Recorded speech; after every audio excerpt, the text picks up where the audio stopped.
Hello प्यारे बच्चों, आप देख रहे हैं परम केमिस्ट्री क्लासेस। आज की वीडियो में आप पढ़ेंगे कोलाइडी विलयन के अनुप्रयोग और कोलाइडी विलयन के कैसे कैसे अनुप्रयोग है उसके बारे में आज हम डिस्कस करेंगे। तो चलिए शुरू करते हैं आज अपना टॉपिक, जिसका नाम है कोलाइडी विलयन के अनुप्रयोग। उसका पहला अनुप्रयोग है धुएं के अवक्षेपण में। इसके अवक्षेपण में, धुएं के अवक्षेपण में, जिसको हम कहते हैं इन प्रेसिपिटेशन ऑफ स्मॉग। तो चलिए इसको हम शुरू करने से पहले इसके कुछ टॉपिक, इसके कुछ पॉइंट पे हम बात कर लेते हैं। तो जरा देखिए, अवक्षेपण याद होगा आपको, पिछले वीडियो में हमने स्कंदन पढ़ाया था, कोगुलेशन। तो स्कंदन में क्या था कि जो कोलाइडी कण होते हैं उन पे जो आवेश होता है वो आवेश क्या हो जाता है, समाप्त होकर तली में बैठ जाता है। जिस प्रकार से हमने बताया था सिंपली में कि अवक्षेप का मतलब क्या, कोई आपका विलयन है, उस विलयन के जो उस विलयन के कण होते हैं, विलय के कण अर्थात कोलाइडी कण, अगर वो तली में आकर बैठ जाते हैं तो उस पदार्थ को, उतने पदार्थ को क्या कहते हैं, अवक्षेप कहते हैं। क्या कहते हैं, अवक्षेप। इतना आपने समझा था। चलिए इसको हम समझने के लिए एक ऑपरेटस दिखा दे रहे हैं। ये आपका एक ऑपरेटस है, इसे क्या कहते हैं, कंट्रोल का क्या, कंट्रोल का अवक्षेपण। ठीक, अब इसमें है क्या, जरा देख लीजिए। इसे चिमनी कहते हैं। क्या कहते हैं इसे, चिमनी।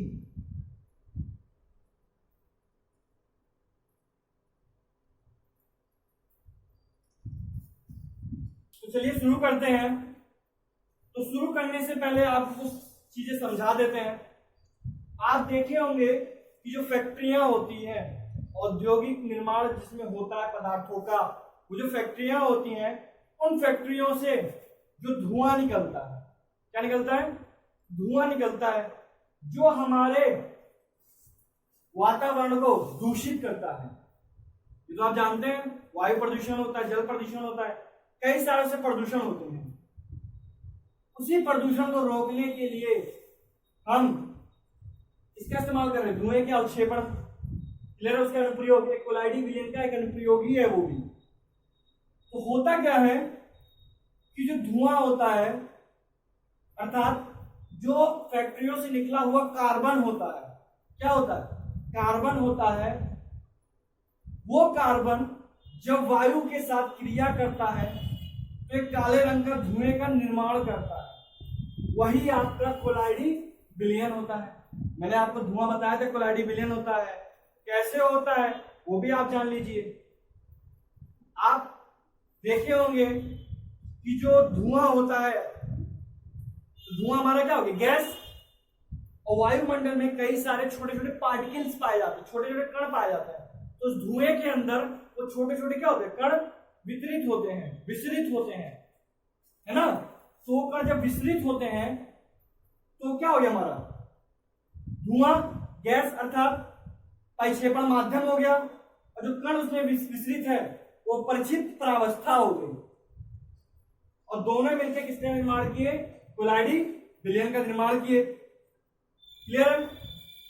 तो क्या होता है, जब वो धुआं फैक्ट्रियों से बाहर निकलता है तो हमारे एटमॉस्फेयर को, हमारे वातावरण को क्या कर देता है, दूषित कर देता है।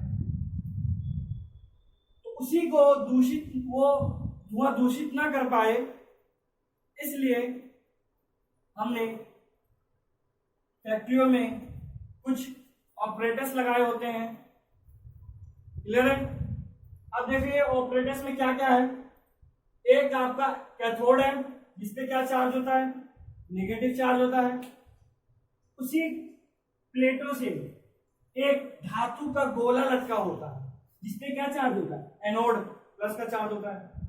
क्लियर है। और जो तार से वो लटका होता है उसे क्या कहते हैं, क्वार्ट्रेल। क्या कहते हैं, क्वार्ट्रेल कहते हैं। अब होगा क्या जैसे ही इस ऑपरेटस में क्या एंट्री करेगा, धुआं एंट्री करेगा। धुआं मतलब क्या, वही कार्बन्स के पार्टिकल्स एंट्री करेंगे। तो कार्बन्स के पार्टिकल्स पे क्या चार्ज होता है, नेगेटिव चार्ज होता है। क्या चार्ज होता है, नेगेटिव चार्ज होता है। तो कार्बन के पार्टिकल पर नेगेटिव चार्ज है, और जब इस पे इलेक्ट्रिक का प्रवाह किया जाता है जो धातु का गोला होता है, आप जानते हैं धातु धातु क्या होते हैं, धातु क्या है, वे पदार्थ जो इलेक्ट्रॉन को त्याग करके धनायन बनाने की प्रवृत्ति रखता है, धातु कहलाता है। क्लियर है।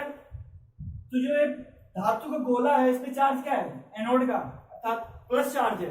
और जो धुआं गया है, और धुएं में जो मिश्रित कार्बन है, उस पे क्या चार्ज है, नेगेटिव चार्ज है।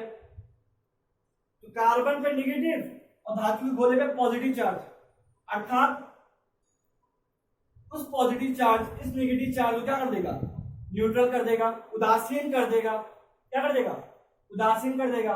और उदासीन करके तो जब उदासीन हो जाएगा तो एनोड पर टिकेगा नहीं। तो क्या होगा, कार्बन के कण नीचे आकर तली में इकट्ठा होना चालू हो जाएगा। ये देखिए स्कंदित कार्बन के कण, स्कंदन पढ़ाया ना आपको मैंने, अभी इसके आगे टॉपिक में भी समझ जाएंगे। स्कंदित कार्बन के कण, तो क्या बताया कि जो चिमनी आपका ऑपरेटस है, इसमें जो धातु का गोला लटका हुआ है, उस पर जो पॉजिटिव चार्ज होता है, और धुएं में जो कार्बन मिक्सित होता है, उस पर नेगेटिव चार्ज होता है। तो पॉजिटिव चार्ज क्या करता है, उस नेगेटिव कार्बन को न्यूट्रल कर देता, उदासीन कर देता है। उदासीन करने के बाद उस कार्बन के कण पर कोई आवेश नहीं रह जाता है। जब कोई आवेश नहीं रह गया तो उस पर चिपका भी नहीं रहेगा, तो कहाँ आ जाता है, नीचे तली में एकत्रित हो जाता है, जो लिखा हुआ स्कंदित कार्बन के कण। क्लियर है। फिर से देख लीजिए एक बार, क्या बताया, ये आपका ऑपरेटर है, मशीनरी है, इसे क्या कहते हैं, क्वार्टरल अवक्षेपण कहते हैं। क्लियर है। अब इसमें क्या है, एक धातु का गोला लटका हुआ है, जिसे एनोड कहते हैं, और जिससे लटका है उसे क्या कहते हैं, क्वार्टरल कहते हैं। उसी क्वार्टरल के दूसरी साइड जो प्लेटें लगी हुई है, एक कैथोड होती है। क्या होती है, कैथोड नेगेटिव और धातु का गोला पॉजिटिव। अब क्या करेंगे, जैसे ही इसमें विद्युत का प्रवाह करेंगे तो इस पे क्या आवेश होगा, धातु पे पॉजिटिव आवेश हो जाएगा। और जैसे धुएं का इसमें प्रवेश होना चालू होगा, तो धुएं में क्या होता है, कार्बन के कण होते हैं, जिसपे चार्ज क्या होता है, नेगेटिव चार्ज होता है, और धातु के गोले पे पॉजिटिव चार्ज होता है। तो धातु का गोला उस कार्बन के नेगेटिव चार्ज को उदासीन कर देता है, उदासीन करके नीचे तली में स्कंदित कर देता है, इकट्ठा कर देता है, और उसका अवक्षेप बना देता है। तो अवक्षेप के रूप में नीचे बैठ गया, यही आपका अवक्षेपण, प्रेसिपिटेशन। क्लियर है। अब बचा क्या, केवल हमारे पास वायु थी और कार्बन के कण थे, दोनों मिलकर कोलाइडल विलयन बनाए थे। तो उस कोलाइडल विलयन से हमने कार्बन को अलग कर दिया, बचा क्या, शुद्ध वायु, जो चिमनी के माध्यम से अलग निकल जाती है, जिससे हमारा जो एटमॉस्फेयर होता है वो दूषित नहीं होता है। समझ में आया पहला अनुप्रयोग। क्लियर है।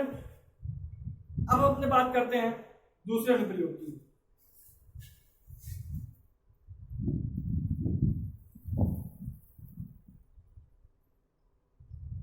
इसमें आप अपने लैंग्वेज में लिख सकते हैं, अपने लैंग्वेज में ही आपको लिखना है।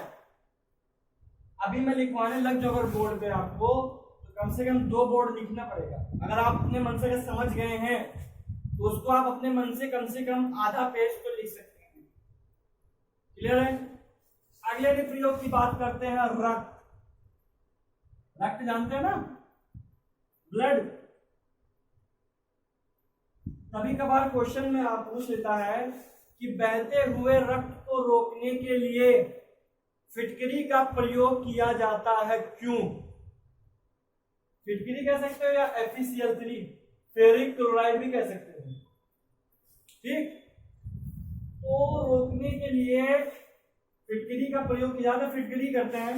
मनोज ने आपको इससे पहले वीडियो में आपको मैंने बताया था, स्कंदन में जो नाव की दुकान वाला एग्जांपल बताया था, जो नाई होता है, जब वो शेव करते समय अगर थोड़ी सी भी कटिंग आ जाती है तो फिटकरी का प्रयोग करता है उस ब्लड को रोकने के लिए।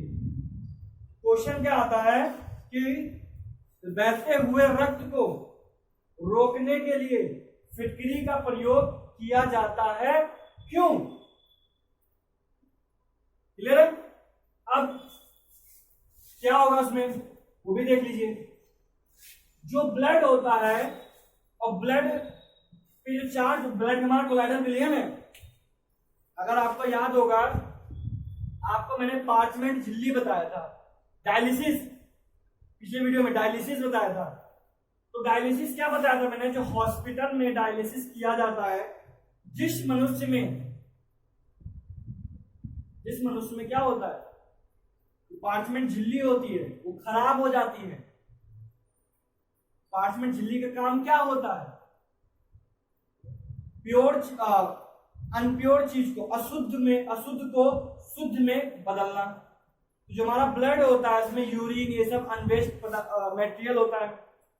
तो डायलिसिस में होता क्या है कि जो ब्लड में उपस्थित यूरिन, ये सब की मात्रा होती है, उसको छानकर अलग कर देता है और ब्लड हमारा अलग हो जाता है। क्योंकि पार्चमेंट झिल्ली केवल किसको आने देगा? डिस्टिलाब को आने देगा, कोलाइडी विलियन को नहीं आने देगा। तो इसका मतलब क्या? जो हमारा ब्लड होता है वो भी एक कोलाइडी विलियन होता है कि नहीं होता है? वरना अगर ब्लड कोलाइडी विलियन नहीं होता तो यूरिन में ब्लड की मात्रा भी आती, और कभी कभार रेयर केस में आता है तो उस मनुष्य का जो होता है पार्चमेंट जो झिल्ली होती है वो क्या होती है? डैमेज हो जाती है। इसलिए वहां पर डायलिसिस का प्रयोग करते हैं। ये आपको मैंने बताया था। तो ब्लड हमारा क्या है? कोलाइडी विलियन है। जो ब्लड होता है उस ब्लड में क्या चार्ज होता है? नेगेटिव का चार्ज होता है। क्या चार्ज होता है? नेगेटिव का चार्ज होता है। और जो आपका फिटकरी है, फिटकरी का सूत्र क्या होता है? K2SO4 इंटू Al2SO4 का होल थ्राइस इंटू 24H2O, यही है ना? तो अभी एक ठोस अवस्था में है, एक क्रिस्टल के रूप में है। जैसे इसको पानी में डाला जाता है तो ये अपने अपने आयनों में क्या होता है? टूट जाता है। तो इसमें प्राप्त क्या होता है हमको? पोटेशियम आयन और एल्युमिनियम आयन हमको प्राप्त होता है। क्लियर है? तो पोटेशियम आयन पे 1+ चार्ज, एल्युमिनियम आयन पे 3+ चार्ज होता है, तो आप जानते हैं इनकी बैलेंसी से। तो ब्लड से निकला हुआ नेगेटिव चार्ज और फिटकरी से मिला हमको पॉजिटिव चार्ज। तो एक पॉजिटिव चार्ज इस नेगेटिव चार्ज को उदासीन कर देता है। क्या कर देता है? उदासीन कर देता है। और जब उदासीन कर देगा तो वहीं पर ब्लड का क्या थक्का जम जाता है। थक्का जानते हैं ना, वो जम जाता है ब्लड वहां पर। तो आप देखिए होंगे जो ब्लड होता है वो क्या होता है?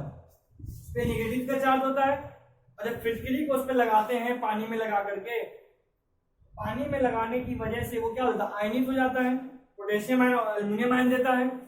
और जब उसी को ब्लड पे लगाते हैं तो फिटकरी से मिला पोटेशियम और एल्युमिनियम आयन, वो सब पे क्या चार्ज होता है? पॉजिटिव चार्ज होता है। और ब्लड से निकला हुआ आयन वो नेगेटिव चार्ज होता है, कोलाइडीकरण होता है ब्लड का। तो ब्लड पे नेगेटिव और फिटकरी पे पॉजिटिव, तो फिटकरी उसको क्या कर देता है? न्यूट्रल कर देता है, उदासीन कर देता है। ठीक, उदासीन करने पर वहीं पर खून का क्या होता है? थक्का जम जाता है। तो एक आपका क्या हो गया? ब्लड हो जाएगा। क्या हो जाएगा? ब्लड। क्लियर है? तो मैं क्या बताया?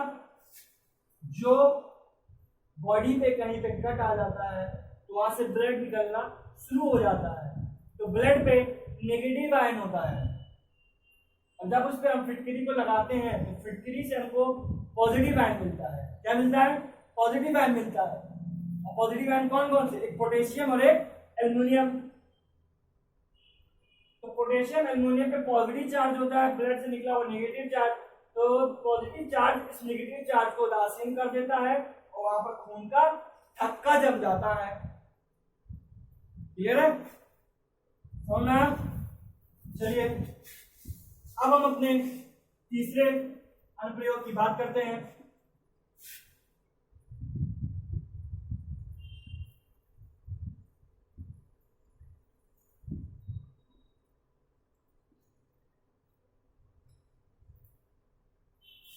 आप हेडिंग को नोट करते जाइए, समझ लीजिएगा। ठीक, अगला टॉपिक क्या है हमारा? जल का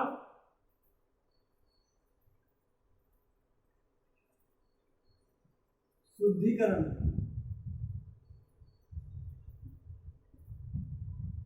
जल का शुद्धिकरण। जल का शुद्धिकरण क्या है आपको समझा देते हैं।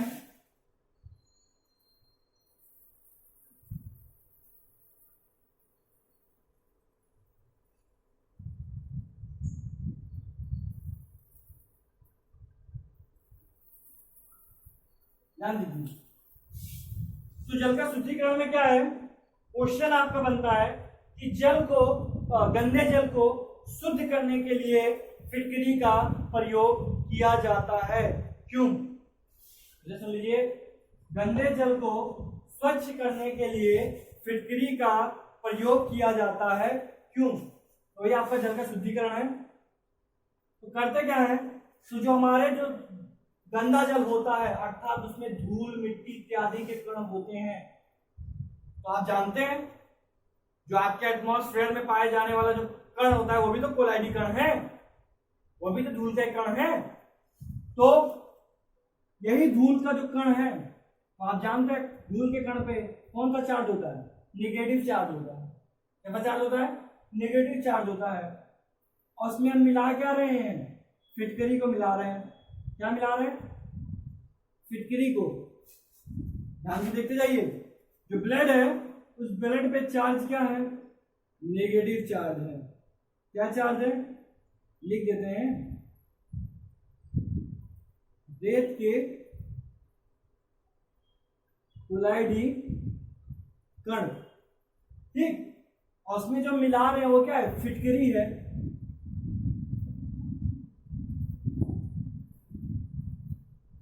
ये हमारा क्या हो जाएगा? अवक्षेप। समझाने के लिए समझा रहे हैं।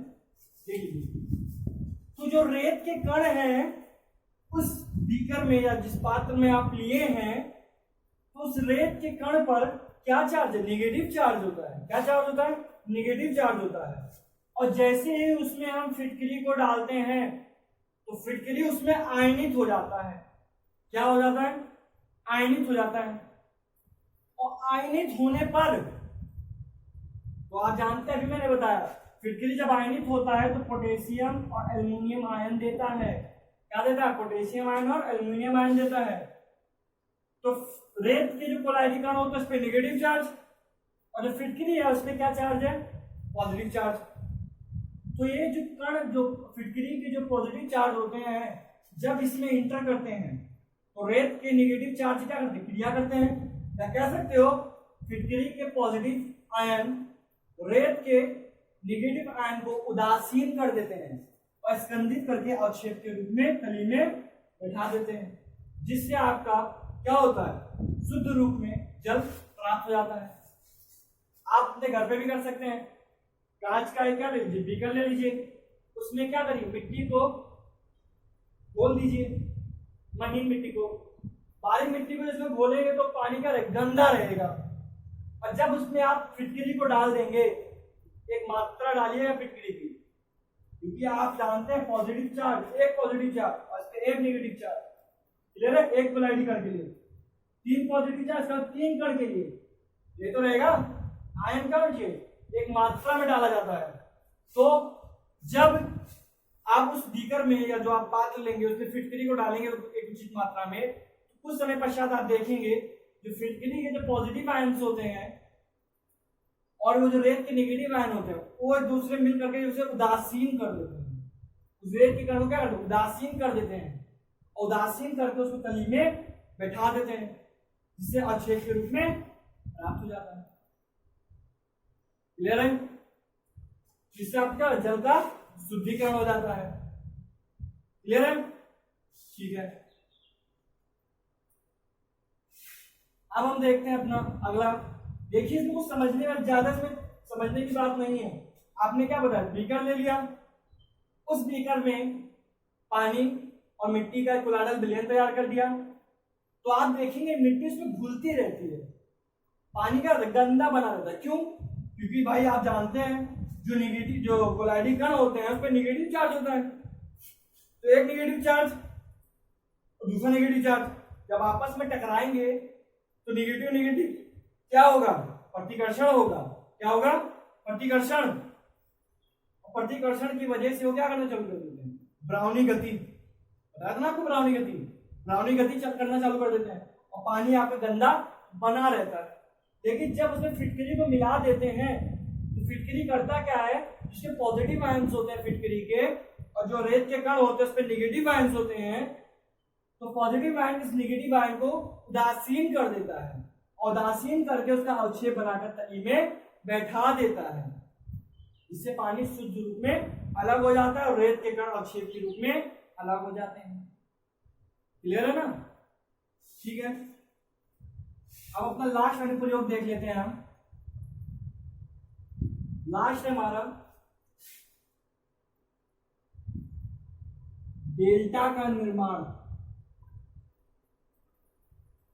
डेल्टा का निर्माण, अब एक ज्योग्राफी में डेल्टा पढ़े होंगे ना, तो एक केमिस्ट्री में डेल्टा का है, इसको आप लिख सकते हो फॉर्मेशन ऑफ डेल्टा।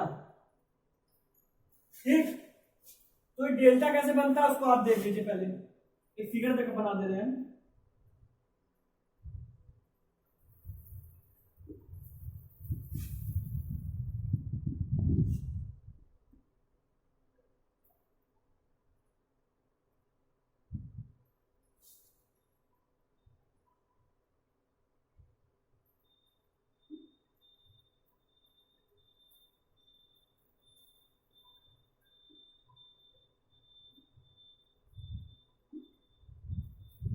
सिंपल सा फिगर है,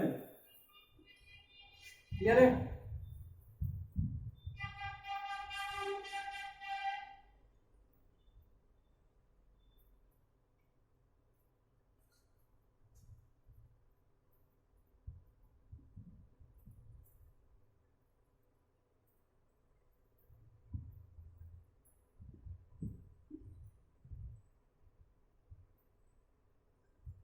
ठीक,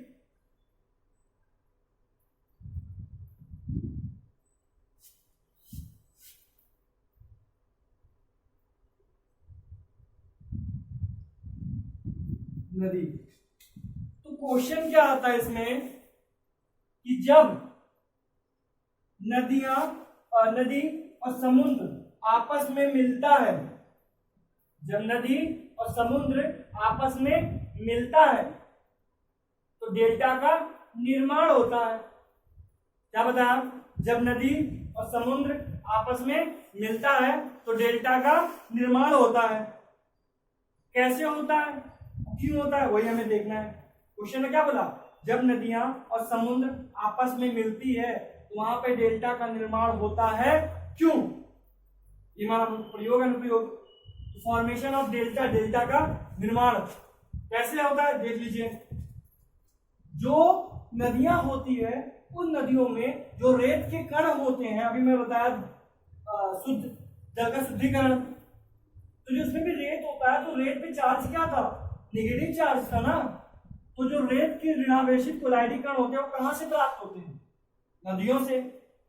और जो समुद्र होता है तो समुद्र में आप जानते हैं समुद्र से हमको नमक प्राप्त होता है। तो नमक में क्या रहेगा, NaCl, पोटेशियम आयन है, सोडियम आयन होता है, मैग्नीशियम आयन, कई सारे मिनरल्स समुद्र में पाए जाते हैं। अर्थात समुद्र से हमको क्या प्राप्त हुआ, पॉजिटिव साइंस प्राप्त हुए ढेर सारे।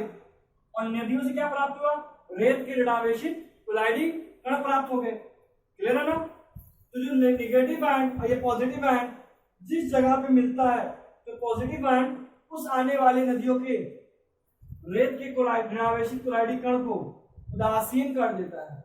उदासीन करके वहां पर एक एक कण धीरे धीरे इकट्ठा होते होते होते होते होते डेल्टा का निर्माण कर देता है। दूसरे कीजिए, समुद्र से मिला पॉजिटिव आयन और नदियों से आए हुए रेत के ऋणावेशित कोलाइडी कण।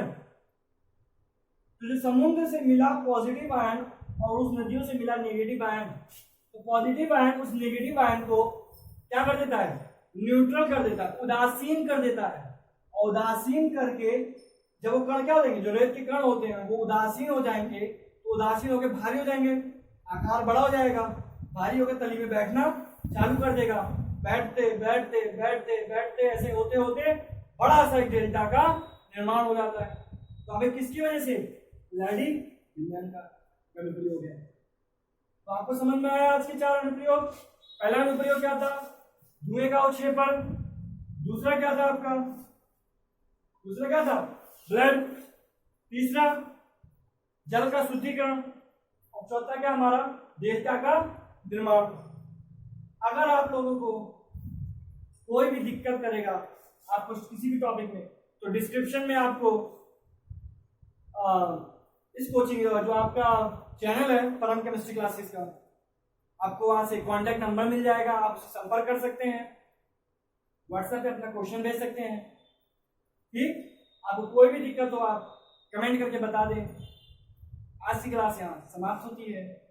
Thank you.